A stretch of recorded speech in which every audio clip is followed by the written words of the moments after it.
Рик Морти хоёрын олон мянган хөлбөрүүдийн цогцос сансарт хөвөн явж байлаа. Рикийн цайз нуран усны дараа Рик Морти хоёр маань Тони Старк лугаан адил өлсөж өгөхөд ганцуруу тутжээ залвил. Энэ хоёрыг маань сансарт хэр удаан ингэж явсныг ганцхан тэнгэр л мэдхүүлгөө. Хорон санаад Морти бүх портал буунуудыг өөрчилж сонирн болгоод хайсан учраас манай хоёр урдын шигэ ганц гогт дараал зүхтаагаад явчихдаг нь түүх болон үлджээ. Үүнээсээ болоод Рик Морти хоёр шамралтын дээд түвшинд хүрсэн бөгөөд сүүлдээ өөрсдийнхөө шээсийг уух дээрээ тулсан байвал яах вэ? Ямар хэцүү юм те. За юу цаанда манайхаа Рик Морти цувралын 6 дугаар бүлгийн эхний хэсгийн бичлэгтээ тавтан барилнуу. Өмнөх бүлэгвээ нэлээд адал явдалтай үзээтэй янзын юм хийж юм хумтай л барилдсан жинхэнэ галзуу үйл явдлуудаар дүүрэн байсан. Тэгвэл одоо түүний үргэлжлэл болох бас л бүр улам галзуу зүйлсээр дүүрэн 6 дугаар бүлгийн хүлээн авч байгаарай. За таад маань усундаа ууж идэх маа сайхан төгхүүлээд ингээд суугаарай. Ер нь бол жоох хүүхд үзээд бас дэм юм байна. Бас хажууд ногоо эцэг эхчүүдийн бол анхаараарай хэлсэн шүү. Таад үзээл гоо сурахтай байсан.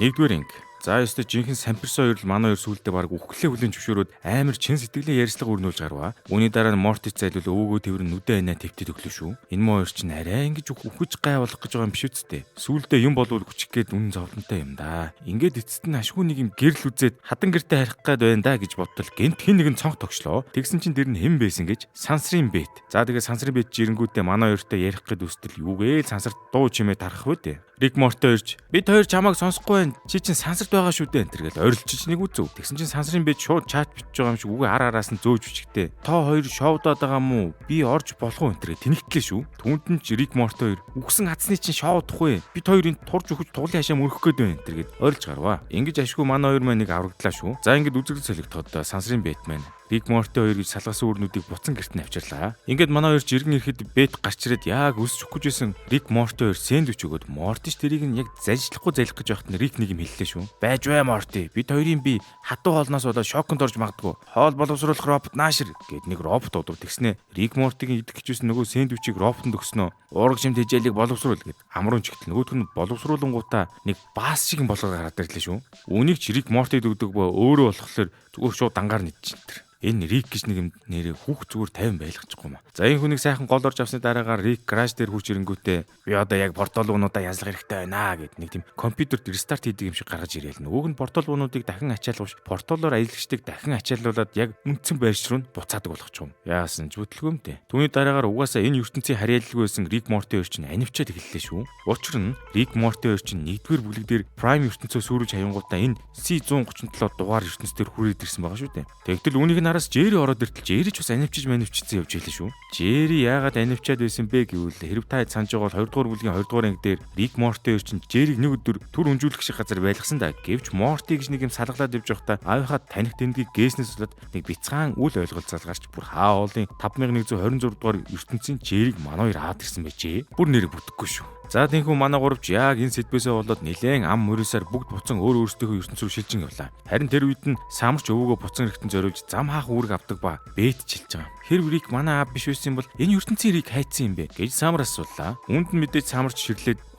тэр хоёр арын хашинд булаатай байгаа гэж шууд үннийг нэлчлээ шүү. Гэхдээ тэрэнд нь бэт нэх цочирдсангүй. Учир нь тэр байтугай юмыг л чаавас үз тулсан шүү дээ. Ямар сайндаа аав нь өөрийнхөө охиныг клон хийцэн байх үү. За үүнээс энэ анги үйл явдал байна. Морти Рик гэж хоёр салах учраас эхлээд Мортигоос явжээ. Рикийн утгасан жонхны дараагаар Морти маань эргээд өөрийнхөө төрлөх Prime ертөнцид ирлээ. Хамгийн сүүлд 1-р бүлгийн 6 дугаар анги дээр Морти чинь Джессикаг өөртөө дурлуулах гэж яваад хамаг ертөнцөө сүрүүлээд хайцсан шүү дээ. Сүүлд нь болохоор Морти эргэн ирэхэд нь энэ ертөнц дээр нь Бэт Жэри Самар 3 амьдулдад баг зэрлэгч гисэн шахуу болцсон байсныг та санаж байгаа зү. Тэнхүү эргэн ирсэн өнөө Морти ч сүрэлд авсан ертөнцөөрөө хэрэн хэлсээр ашгүй нэг гэрээ олоод түрээд ирлээ. Гэвч нуудаад Бэт Жэри Самар 3 байсангүй. Тийм болохоор Морти яг ориг гэрийнхнийг хайж байхдаа мангас олж хувирсан хин нэгний дайралтанд өртөөд зоолтой бурхны орон руу залгачсангүй. Үүний дараа арай гэж амьд гарсан Морти өргөжлүүлэн энэ тэрүүгээр явдаг бөгөө тэгж байхдаа дэлгүүрийн балгасан дотор явж байгаад ороод яг барилдааны сэтгүүл авах гэж байтал Жэри маань гараад ирлээ. Яг ориг Жэри шүү дээ. Одооноос хэдүүлээ түүнийг Prime Жэри гэж дуудчихъя. Тэгж Жэриг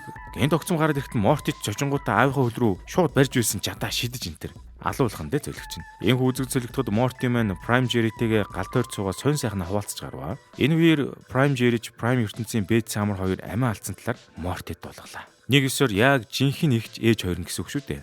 Prime Жэрич түүнээс хойш ганцаараа хайж төрөх болсон бөгөөд ориг Жэриг маань үнэн кул үс сахал энтэгтэй болоод авчээ. Бас тэгээ хөөхөн идэж уух юмгүй болохоор нөгөө мангас сууж хөрсөн хүмүүсийнхээ махаар бас хооллоод байгаа мó да. Айхтар гэж. Аавгаа юм болсныг харсан Мортич хөөх Манай аав дэлхийн сүрлийг давсан байна. Бид нар нэрээ үнэхээр таныг дутуу үнэлдэг байжээ. Та байнгалд нэг тоглоом тоглоё гээд байдаг да. Одоо тэрийгээ дуусгуул яаж вэ? Би очиод аваад ирье. Гэдгүйгээ авчив. Гэвч Morty маань тоглоом олоод ирэхэд Prime Jerry аль хэдийн алга болсон байлаа шүү дээ. Тэгсэн чинь Morty маань Prime Jerry-г хайсаар байгаад олоод ирв. Тэгээд аавдаа хандаад та Rick-ийг хүртэл хүлээж байхгүй юм уу? Rick танд шинэ гэр бүл олоод өгч болно шүү дээ. Гэт аймгандаа л аавыгаа нар үзүүлчих гээд үзлээ. Гэсэн чи Jerry Morty шууд үгүй ээ хүмүүс. Rick-ийн зүг байсан. Бид заримдаа зүгээр л зарим зүйлсийг тавиад явуулчих хэрэгтэй. Гэж хэллээ. Хэдий чи 1000 өөр ертөнц рүү аялж чаддаг байлаа гэд яах юм бэ Morty? Амьдрал заримдаа солих боломжгүй зүйл өчнөө байдаг юм шүү дээ. Үүнийг харин манай хүн ойлгохгүй гоо л дээ. Хэрв чи үнэхээр л чин сэтгэлээсээ хайртай хэнийг нэ өөр хүнээр сольж чадна гэж бодож ивэл Morty аль хэдийн Rick шиг дотроо хов хоосон болон хуурчтэй зайлвал. За тэгээд аавдаа гологцсон Morty маань уйлаад яахаа мэдэхгүй үжитэл гэнт тэнгэрээс нэг мунаад ирлээ шүү. Тэр бол мэдээж Rick шүү дээ. Гэхдээ хэрхэн хүрээд ирвэ гэж та гайхаж байгаа хэл та. Одоо гис яриад өгчээ. Morty-гоос сасны дараагаар Rick маань буцан өөрийнхөө ертөнцид хурч ирвэ. Beth, Diana хоёрыг алдсан тэр ертөнц шүү дээ. Ингэж Rick амьдралаас арилахыг хамгийн ихээр хүссэн газартаа буцан ирлээ. Rick-ийг эндээс явснаас хойш бүх зүйл яг хуучин гэмдээ байх бөгөөд Rick эргэн гаражинд орж ирэхэд гэнт Diana-гийн хоолой гарлаа шүү. Тэгтэл Rick чин залуудаа Prime Rick-ийг хайж байхдаа өөртөө урам өгөх гэж юу эсвэл өөрийгөө хорслох гэж юу Diana-гийн хоолойтой хиймэл оюу ухааныг бүтээсэн юм байна л да. Тэр нь ядаж яхад ингэж асууж байгаа. Rick чи охиныхаа алуурчинг олсон уу? Чи гэр бүлээ хамгаалж чадаагүй шүү дээ гэж хачаа чимээр хана. Яагаад Rick маань цаг үргэлж энэ митинг өөрийгөө зоох зүйлсийг хийж байдаг юм бол доо. За тэгээд Rick ч гэртээ ирээд удаагүй байж итэл хэнийгэн гэрийг нь хаалгад өгчлөө. Rick ч нохоо санаатай болохоор баахан буу шидэм гаргаад л яваад очтол хөршин тогссон байжээ. Гэхдээ энэ хөрш бол бүр нилээн өндөр настай эрүү өвдгөн нийцсэн шахуу юм байла. Тэгээд Rick нэг юмыг санаад эргэн тойрны артал гэрийнх нь эргэн тойрны өмшүүд бүгдээрээ өвгрөөд нас нь нилээ явцсан байла. Тэр нь юунаас болсон бэ гэхээр Rick чинь Prime Rick-ийг олох гэж улаарч байхдаа өөрийнхөө гэрийн эргэн тойронд цаг хугацааг урагшаа явуулгүй богцоонд оруулсан байж л дээ. Тэгснэ тэрийг мартсан ч явж байгаа шиг. Муухай Darkness. Ийхүү эргээд бүхнийг сансны дараагаар Rick богцооны өмшнө унтрахад өнөө хөөрхийн хөршин ашгүй нэг нүд анлаа. Үүний дараа ч Rick Summer-ын явуулах зам хаах дохоог нь хүлээж байсан боловч ирдэггүй чааваас. Учир нь Summer Beth сансрын Beth гурвч нь Rick-ийн цайз дээр очиод хорон санаад Morty-г үүсгэсэн орон зайн ангалаар дохио дамжуулна гэдэг ч тийм амар хэрэг байсан гоо да. Бөөн алаан болж байгаа юм чинь. Тэр үеэрээ Rick маань бас хөөрхөн Diana-гийн хиймэл оюу ухаантай ярих зураа.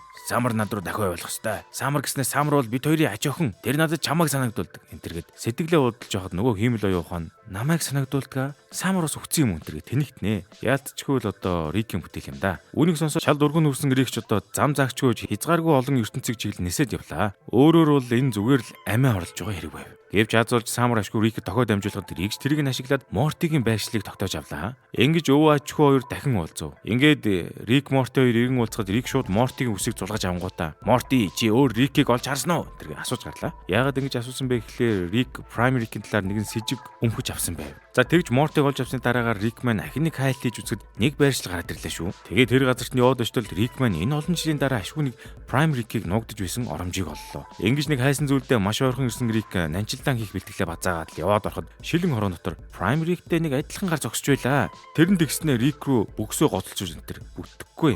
Prime Rick ч одоо Rick-ийг ирсэн талархаад одоо баахан цаг явж эхэлнэ. Аль нэг нь үнэн байгаа. энэ төр гэж мэгэл Rick-тэй баахан тоглоом тоглож гарав. Энэ үеэр ядаж байгаа сансрын Beth хоёр асуудалд ордог бөгөөд Rick Beth үү эсвэл Prime Rick үү гэсэн сонголттой нүүр тулахад Beth-ийг сонгож өөрийнхөө охтуудыг очиж авав. Ийхүү Beth-үүдийг авсны дараа Rick Jerry-г очиж авбаа. Цаадах чинь 3251-р ертөнцид бөөн хэрүүлдэн цуваад Dark Lantern нэгсэд амар юм болж ив. За тэгж манай энэ 6 иргэн нэгдээд C137 ертөнц дээр ирэхэд Jerry C37 дээр бас ирсэн ус мусанд ороод тансгэлцэн сууж байлаа. Гэтэл Jerry C37-г салгаад Rick эсрэг амар том хүн болох гэж байгаад ноён Friendless гэдэг нэг юм хөөд гартал цаатах нь бас баахан хазаж дэлхийг өөршгөө болгож хувиргаад цөнөөчвөл яах вэ? Jerry минь дээ. Ингэж дахин нэг удаа орон гэргүй болсон манай эдэж Parmagine хэмээх ертөнцид манай 6-гийн хуулбар өгөх үед нь очин хугдлаа. Ийхүү Rick Morty хоёрын шинэ ертөнцийн адал явдлууд ихэснээр эхний ангиман төгслөө. 20 дугаар анги. Энэ удаагийн ангиманы эхлэхэд үйл явдал дээр нь баахан хүмүүс гарч байгаа ч тэд нар нэг тийм сонин Morty-гийн хоолоогоор яриад байлаа шүү. Тэгсэн юу болсон бэ гэсэн чинь Rick Morty Summer 3 Blips and Cheats гэдэг аркейд тоглоомын газар ирээд Morty минь Roy-ийн амьдрал гэж тоглоом тоглоод байж байгаа бөгөөд тоглоод байж байгаа бөгөөд баахан террористүүд орж ирээд тогийг нь таслаа хайцсан болоод Morty минь энэ тоглоом дотор гатцсан байлаа хөрхий. Хэрв та санаж байгаа бол Roy-ийн амьдрал гэдэг нэг хүний амьдралаар бүтсэн нэг тийм амьдралыг тоглоом байдаг шүү дээ. Гэвч нэг сонирхолтой зүйл нь Morty минь энэ тоглоом дотор гацахдаа Roy-ийн дүрээр гацаагүй байлаа гэж. Оронд нь харин Morty-гийн оюун санаа нь энэ тоглоом дотор байгаа 5 тэрбум тоглогч биш дөрүүдэд хуваагдаад орцсон байв. Харин Rick-ийн хувьд энэ тоглоом дотор Roy-ийн дүрээр орж исэн бөгөөд 5 тэрбум хүний 5 тэрбумнууд нь та нар бол Morty гэж миний ач хүүгийн хоолбор та нар бүгдээрээ Morty бас дахин дахин хэлий. Та нар бүгд адилхан Морти. Энтергээд амихандаа л Мортиг аврах гээд үзээстэй. Ядаж байхад энэ Роийн амьдрал энтергээд тоглоом дотор ч бод ертөнцийн 1 секундэд тоглоомын 1 сартай тэнцдэг болохоор Рик маань нилээд шар махтагаа хадсны эцэст Мортиг аврах болтой шүү. Бурхан минь гэж. Дээрээс нь ядаж байхад бод ертөнцийн хатуу самар гэж киноны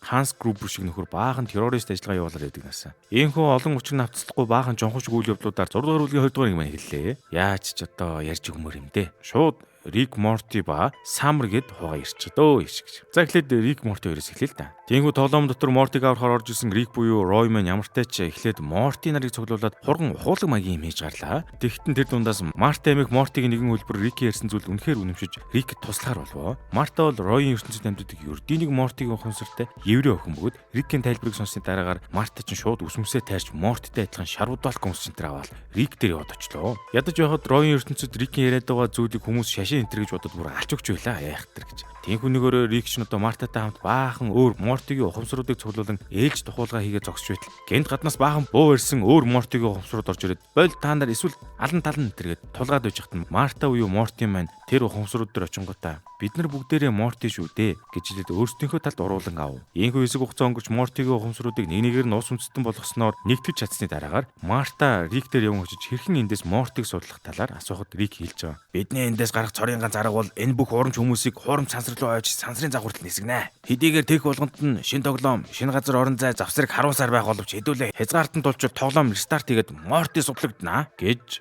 Марти тариуллаа. За тэгээд Рик маань үүнээс хойш Ройн ертөнцид 50 жилиг өнгөрөөсний дараагаар арай ч үгэж сансрын хөлгөө барьж дуусгав. Тиймгүй Рикч Мортонуудыг ачаад явах болоход цаадуул нь явж өгсөнгүй. Учир нь Мортийн болохоор Рик бидэнд өрүүлж муухай ханддаг. Тэр ганц удаач болов бидэнд тайртай гэж хэлсэн үү тэргээд гоншигж игвөө. Тэр үед нь Рик хэлж байгаа. Би аль хэдийн Мортигийн ухамсарын 92%-ийг цогдуулцаа. 8% нь үлдвэл үлдэн л үсттэй энэ тэргээд гяс гарахаал бодож байгаа юм чи. Учир нь Рикийг Мортитэй далцгнаж явах оронд хөөрхий самар ганцаараа террористуудтай алцаад байгаа шүү дээ. Тиймгүй Мортигийн гоншигнуур зангаас болоод Рикийн гарах төлөвлөгөө баг фейлдэж Ройн ертөнцид дотор Рикийн талынхан ба Мортийн талынхан гэсэн хоёр хүчнүүд дайн байлдан хийгээд бүр алж өглөө шүү. Ёо. Ингээд дахиад баахан цаг хугацаа гардсны дараагаар Марта буюу Морти маань эцэст нь Рой буюу Рикийг барьж аваад алтал тэр нь юу гэж Рик байх втэ зүгээр л робот байгаа юм чинь. Ингэж Рикийг олж чадалгүй өөрийнхөө ертөнцийг баг үгүй хийх хайсны дараагаар Мартагийн охин буюу Мортигийн ухамсартай охин ураад Рикийн талд орчив. Тэгээ хамгийн сонин нь хүмүүс бүгдээрээ өөрсдөө Мортигийн ухамсарын нэг гэдгээ мэдсээр үж алцаад идэг наасан. Магадгүй хүндрэлтний зан гаран шиг харуулах гэж оролдож байгаа юм шиг. Тэгж тэгсээр эцэст нь нэг Марта Рик дээр очиж эвдрээд зөвхөн нэг болцолтойгоор энэ дугаа Мортинуудыг сансарлуу илгэнэ гэж хэллээ.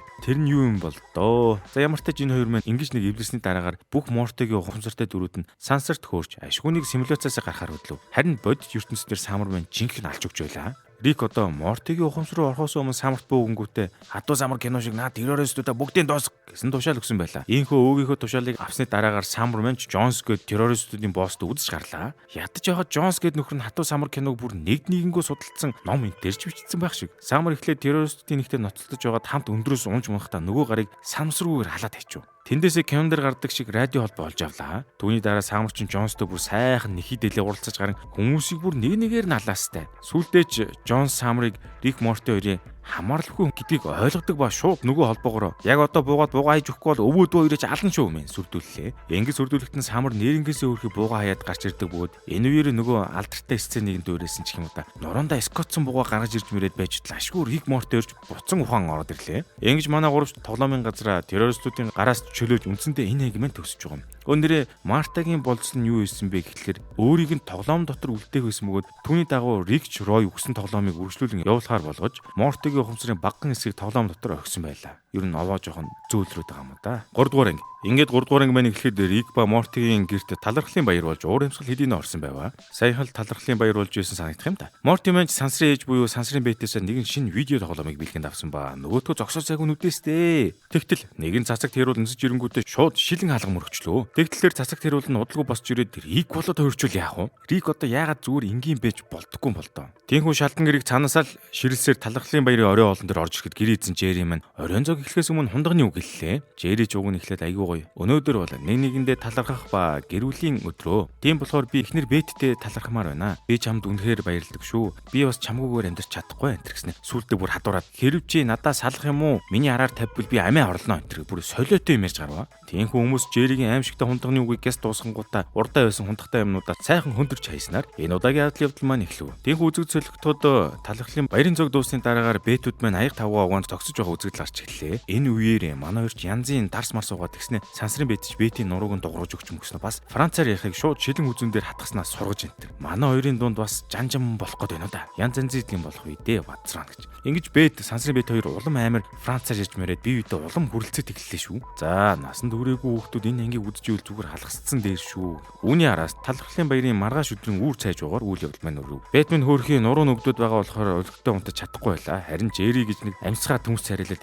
эхнэр нь ингээд нуруу нухс нөгдүүд хахад унтаад идэг насан. Яахаараа юм хөлтөө идэмтэй. Сүүлдээ бэж хөөрхий гадаа гарч агаар амьсгалыг гараад иртэл сансрын бэт бас ирсэн сансрын үлгийг хажуу зогсож байлаа. Энэ үеэр манай өрчин бас зүгээр байхгүй нэг нэгнийхээ нуруу турууг нь барьж өгөөд улам жогроод идэг насан. Аяа. Гэтэл яг романтиклаад байж байхад нь гинт нэг чимээ гарлаа шүү. Тэгсэн Самурын чаваас зүгээр мөрөөрөө ус уух гэж бууж ирэхдээ хоёр ээжигээ эвгүүтэж байгааг олоод харчвал яах вэ? Үүнээсээ болоод Самурын баг драма аваад бүгд өдөржингөө сонин царай гаргаастай. Тэгээ амхандаа тэрийгэ мартах гэж Мортигийн шин тоглоомоор Риктэй зүг тоглоо сууж. Энэ хойгоор манай бэтүүд дахин гарч ирээд л манайхаа бид хоёр явж сансрын зайрмыг авч идлээ. Та нар ямар хамттайг мэн захимаар байна энэ гэтэл дахин нөгөө нүгэлтэй маяа ярьж гарав. Түүнд нь харин Морти Жери хоёр юуж ойлгосон шинжгүй нэгэн зэрэг ванил энтер гэж ойрж мөрлөө одож байх шиг. Яалтчгүй аавын копи паст л да. Харин Самур маань хөмсгөө сайхан үрчилж ирэнгүүтээ та хоёр ер нь яагаад ганцхан зайрмыг авах гэж сансрын удам руу явах гэж байгаа юм тэргээд амхандаа прол өгөх гээд үзлээ. Гэхдээ цаад хоёр нь бас тэрийг ойлгож байгаа амч алгадаг хөрхий. Үүний дараа бэтүүд маань задгаа сансар төвөнгөө баг болцоо маягийн юм хийж гарлаа. Энэ үеэрээ сансрын бэт хэлж байгаа. Чамайг сансрын хувцастай харах таатай байна энэ гэж жаахан барилдааны өртлөгнүүд буулгаастай. Тэгээ бүр сүулдэ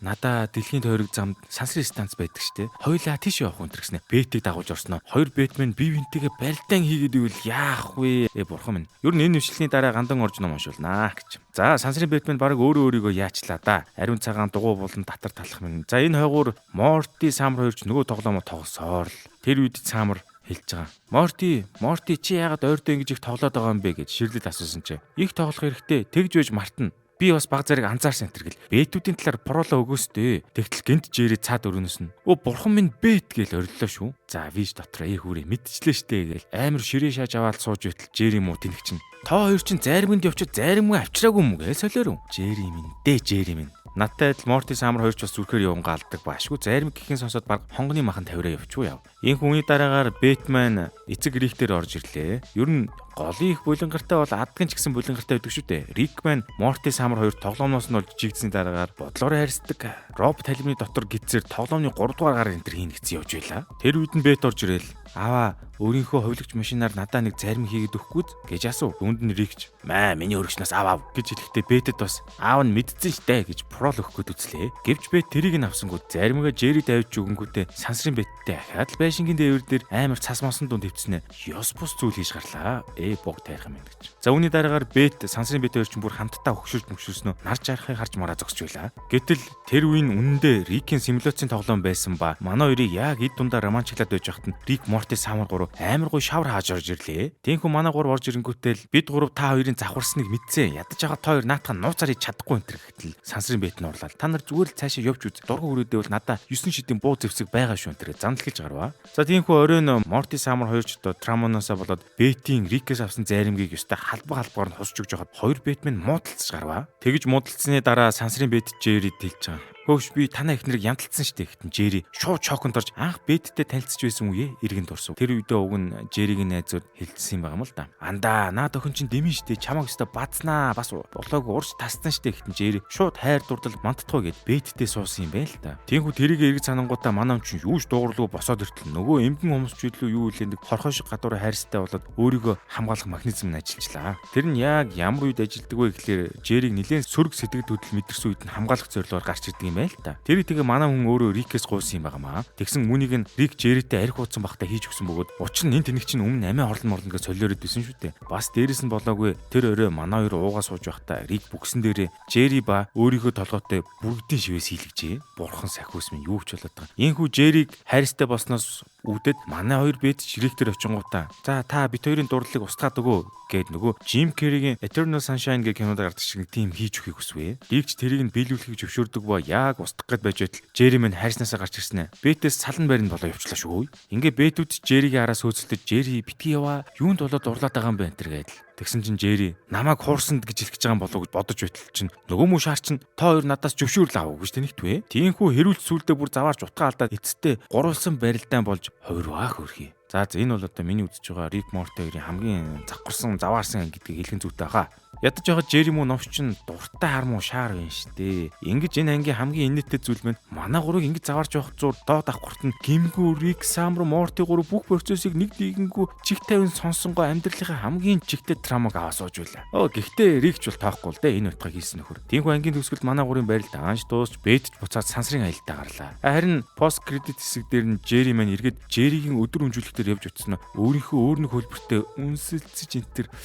За одоо жигнэсээ ариун усаар явж нүдтэй байна. Энэ завхарсан гэж ингэж төгсөж байгаа. Та бүхэн ариун ус хаанаас авах зааврыг за ишиг. Ингээд дөрөвдүгээр анги эхлэв. Нэгэн шүн Бэтийн нойр болжээ хөрхий. Яагаад гэвэл Жери нэг юм зүудэндээ тариа авраан компани ажиллуулаад худлаа ирсэн хөршийн жин хүртэл сонсохоор асар хүчтэй хөрхирч байжээ. Тиймгүй Жериг тоолго унтах гэд хам гаргаж чаргаа барахтаа Бэт ч утсан дээрээ хонь тоолж үзлээ. Гэсэн ч ямар ч нэмэргүй байлаа. Тийм болохоор Бэт цэмэрхэн босоод том өрөөндөө орон унтахаар хүнжлээ аван тийш орлоо шүү. Тэгтэл Рикгэнт гарч ирээд Бэтийн хажууд гидсний таталт хийж мэгээд амар зомбөрцөн юм явж байла. Гэхдээ ингээд өглөө болоход Рик ч үуч болоогүй юм шиг гарч ирэхээр Бэт хэлж байгаа. Аава та зүнчөөгүй үсттэй өчтөрөөрөө намайг тантай яхад та нохоо утсан чинээ тоосонгүй гэхэд Рик тэр миний шөний хүн гэж солиорлоо шүү. Араас нь Рик ч нэгэн гариг дээр явж байхдаа зүүдэндээ ухамсаргүй өөрөөрөө сэрүүн байхдаа хиймэргүй байдаг зүйлээ хийж болдог төхөөрөмж авчиж л дээ. Тэгээд явахдаа Рик тэр төхөөрөмжөөрөө өөрийгөө гидсний 6 булчинтай болохын тулд шүн болгон гидсний таталт хийгээ явж байгаа нь тэр ээж. Рик ч одоо тэгээд бурхны хийж чадаагүй мэг л яачдаг хийждэг гарал та. За тэгээд Рикийг ингэж өөрийнхөө шүний хүний талаар ярьж хахад манайд ч барьцаад сүйд мүд боллоо. Рик чихэндээ та нар шиг гуйлахчингууд ашиглахгүй гэж гараад явсан чинь сүулт нь дааш нь хөрснөө яасан. За маань хогоо ав гэж ширээн дээрээ нөгөө зүүдэндээ хүссэн юм хийдэг төхөөрөмжүүдэд шийдчихлээ. Түүний дараа ч манай тэр төхөөрөмжийг ашиглахын тулд өөрсдийнхөө хорооны өндөгнөөс сайхан цуснууд өгөөд шүн болгон хүссэн зүйлээ хийлгэхэр боллоо.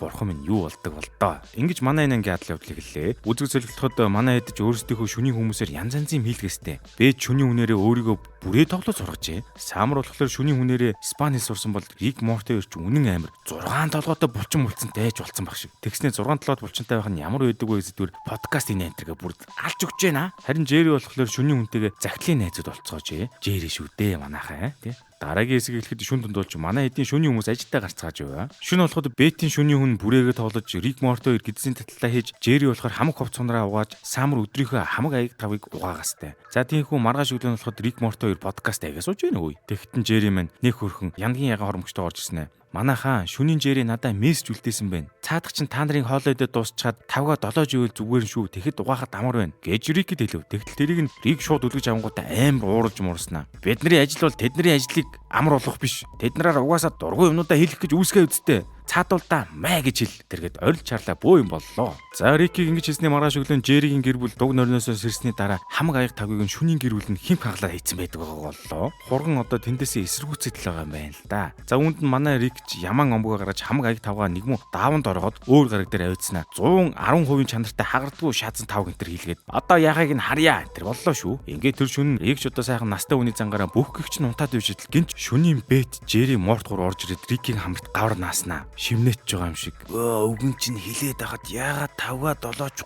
голоо зөхөд байгаа хард төгцөгвэ. Наад хоолны шавхруу чинь хатаад угаах гэхээр лай болоод байна. Энтэр гиснэ манай Рикийг бүр орон дээр хүлцэн байж байла. Тэгтэл түүний араас шүнийн самар орж ирэнгүүтээ шүн болохоор чи захирдаг гэж бодож байна уу? Үгүй шүү гүзээлцэг минь би захирдаг юм шттэ. Тэгснэ Рикийн хамд руу нөгөө хоолны үлдэгдэл шавхрууг жигж гарлаа шүү. Айхтар гэж. Ингээд өглөө болоход Рик шууд бөөлжиж амандаа мань мэгзмээ уншиж гарлаа. Настай хүнийг яг хадан гэрлүүн явуулах гэж байна шттэ. Түүний дараа Рик самар дээр орж ирэнгүүтээ шууд хашгичиж танаа дээр шүний хүн чинь яаж чадж байна энэ гэж үгж гарлаа. Хөөрхий зүрхэнд нь орж ирлээ зайлвал. Гэтэл яг тэр үед нь Мортич доод давхраас Рикийг дуттал нөгөө шүний ид чинь Рикийн хамаг тавилга эд хөгшнөтрийг аваад явцсан байла. Тийм болохоор Рик эднэр ч яг эвгүүдлээ шүү гэж бодонгуудаа эхлээд гэрийнхээ гадуур шүний хүмүүсийг гарахгүй гэсэн хамгаалт үүсгээд Самрыг болохоор чи унтахгүй байжгаад эднэрийн юу хийгээд байгааг мэд хэрэгтэй байна гэж хэлээд унтуулдаггүй өмсгөл гэд нэг юм хийж өглөө. Тэр өмсгөл нь болохоор амар захтнуулдаг зохийг нь хоош нь татдаг тэгснэ чихэн дээр нь бүрээ энтер тавьсан ч багш. Бас бүгсэн дээр том өргөстэй бөгөөд халуун ногоогоор амьсгалуулж өндөр өсгөд хүүхдэд өмсгдсэн байлаа. Ерөнхийдөө бол одоо хаврын хавсаргаар гангалцсан яваа хүүхэн юм уу хайш. За тэгээд үзэг зөлдөхөд Самур маань унтлахгүй гүрийж угаад нөгөөдүүлэг чинь шүн босоод ирэнгүүт нь юу хийгээд байгааг олж мэдлээ шүү.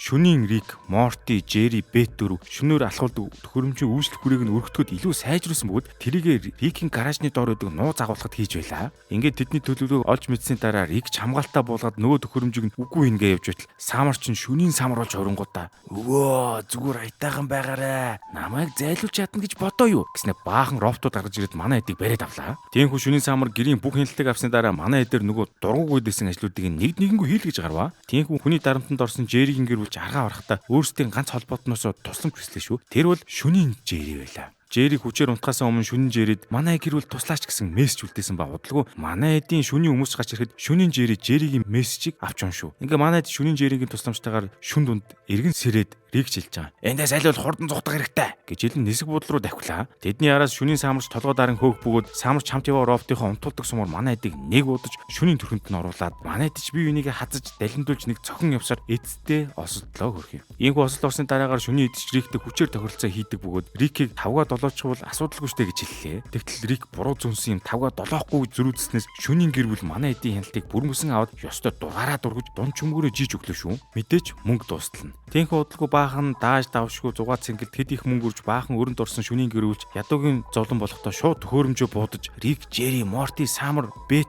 5 иргэн хэвэндээ оров. Ер нь ингээд өртөө хүмүүс ч одоо хэцүүдэндээ. Ингэж энэ удаагийн анги бас арай танагтай төгслөө. За ингээд 5 дугаар анги эхлэхэд манай эд чинь ахин нэг удаа амар хөвтэй найртай хятад хоолны газар хоол моол эзэн шигээ сууж байлаа. Энэ үеэр ч одоо ресторанаас нь манай эд азийн жигмэг гээд манайхаар бол одоо цагаан сараар зарим айлууд хийдэг азийн бууч шиг юм өгжилтэй. Зарим айлууд чинь буусан дотроо евро моро хийцэн байдаг юм байл шүү. Тиймээс манай эд ээлж ээжээрээ нөгөө жигмэгийг нийтгэхэд дотроос нь хүн хөдөлмөр ашиг өгдөг. Гэр бүлдээ зарцуулсан цаг хамгийн чухал цаг энтер гэсэн юм гарч ирэхэд нь Жеригийн жигмэг дотроос нь чи ээжтэйгээ барилдана гэсэн бичиг гараад ирлээ шүү. Ингэж энэ удаагийн хадлыг хэллээ. Яагаад ганц улуу удаа зүгээр анги хийчих болдгүй болдоо. Ийхүү балай жигмэгийг эдсэнээс болоод Жери маань ээжтэйгээ барилдчвал яана энтергээ бүүн паникнд орсон явж байлаа. Тэгээ сүүлдээ бүр гэрхэнтэйгээ хамт амтны өрөөлөн орохж байснаа болж мөлөөд Мортигийн овцыг өмсөж тэнхтэж өглөө. Тэр үед нь Мортич хэлж байгаа. Аваа та яагаад ээжийн овцыг өмссөн юм бэ гэж асуусан чинь яагаад гэвэл чиний ээж Бет үстэй энтергээ бүр тэнэг юм ярьж энтер. Яаж сэтгэхээрээ Жери минь ингэж сэтгэж чаддаг юм бол доо. Тиймээс сүулдэ Жериг хараад өрөвцсөн юм уу яасан Рик гарч ирээд Жериг үлдээгээд яваа. Би нэг хэмрэн сан тавьж өгье энтергээ хөөхөн амтныг үлдээж санааг нь хамаарлаа. Ийхүү Жеритэй үлдсэн хойноч Рик нэг төхөөрөмж гаргаж ирээд энэ төхөөрөмж чиний магадлалын долгионыг хэмжин энтер гэснээр баахан туршилт хийж гарлаа. Тэгсэн дээр туршилт нь юу байсан гэхээр урдаа нүхтэй хоёр хайрцаг тавьснаа нэгэнт нь Жеригийн ээж нэрийг хийж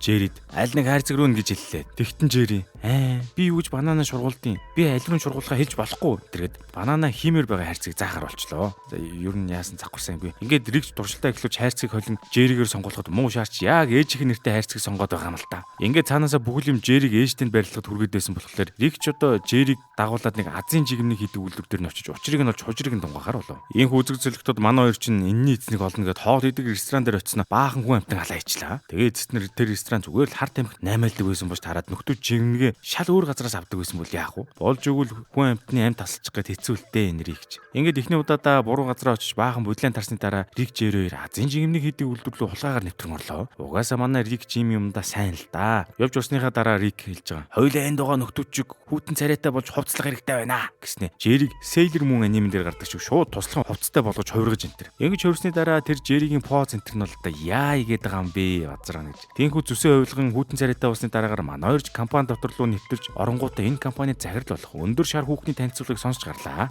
Тэгтлэр шар хүүхний ярьж байгаагаар бол энэ бол жигмнүүд нь нэрнгээсээ цаасан дээр бичсэн зүйлээ биелүүлдэг гэж таарлаа шүү. Үүнийг сонссны дараа Рикч за эн чинь яг над хэрэгтэй зүйл байна да гэж хэлээд яаж хийгээд байгааг нь олоод хусна гэд өөл нэг буруу гарын төлөвлөгөөгөө ярьж гарав. Гэвч замдаа баг зэрэг барцтай тулж хамгаалагчтай баахан анжилтан хийж гарсны дараагаар агаржуултын холоод нүгдэнга нинжа минжа болоод байгаа юм уу хайш одоо яах гэдэг. Тэгж агаржуултанд орсны дараагаар манай хоёр хүн чинь явсаар үнэхээр хувь тавилан биелүүлдэг азийн жигмэгийг хийдэг харгаргийн мангасыг оллоо. Үгүй тэгээ яаж энийг аятайхан авч гарах уу гэж бодоо зогсож байтал нөгөө шар хүүхэн чи гэнт гаднаас Жеригийн ээжтэй хороод ирд юм да. Энэ хүүхэн бол ер нь ээж хоёрыг нөгөө ивүү алгачих гал үзээд байдаг наасаа. Ер нь бол хэрэг та санаж байгаа бол Смитийн гэр бүлийнхэн чинь угаасаа эвгүй нөхдүүд байдаг шүү дээ. Самар Морти хоёрыг наравтаг яа гэж багт дахиад нэг цус ордолтой хүүхэд гараад ирвэл хэцүүдэх байлгүй дээ зөөлөх гэж. За тэр ч явах дээ. Ингээд нөгөө шар хүүхэн Жеригийн хувь заяаг гүйцэн энтергээ эргүүтээд манай үнийг ээж нь баг хүчээр яалах гэдэг наасаа. Тэр үеэр баахан цэргүүд Рик рүү буу гаргаж буутахад Рик шууд Жериг бамбаа болгож энтер. Тэгсэн яасан гэхэлэр хувь тавилан нь биелээгүй юм чинь хүшгүй мөнгө болдго юм л дээ. Рик ч дан ганц Жериг ашиглахаас гадна өөрийнхөө сайборг биеэр жинхэнэ кино хийж гарлаа. Тэгээс үлдээ ямар ч хувь тавилангүй байгаа жигмнүүдийг ашиглаад хүмүүсийг янз бүр болгож өглөө. Учир нь азгүй жигмийг нь аюултай юм байна л да бас. Дээрээс нь Рик нөгөө шар хүүхнийг алах гэж үзтэл болсонгүй шүү. Яагаад гэвэл энэ шар хүүхэн чинь дэлхийн хамгийн амжилттай бизнес эрхлэгч эмэгтэй болно гэсэн хүслийг гүйцээж амжаагүй учраас өгөхгүй л байгаа юм байна л да. Тийм болохоор шууд нэг амар том банкыг хакерцсанаа энэ шар хүүхний данс руу баахан мөнгө шилжүүлсэн хүслийг нь биелүүлчихвэ. Үүнд нь уурсан шар хүүхэн чинь сүүлдээ нөгөө баахан азгүй жигмнүүдтэй амруугаа чихэд автал Resident Evil тоглоомын босс шиг мангар том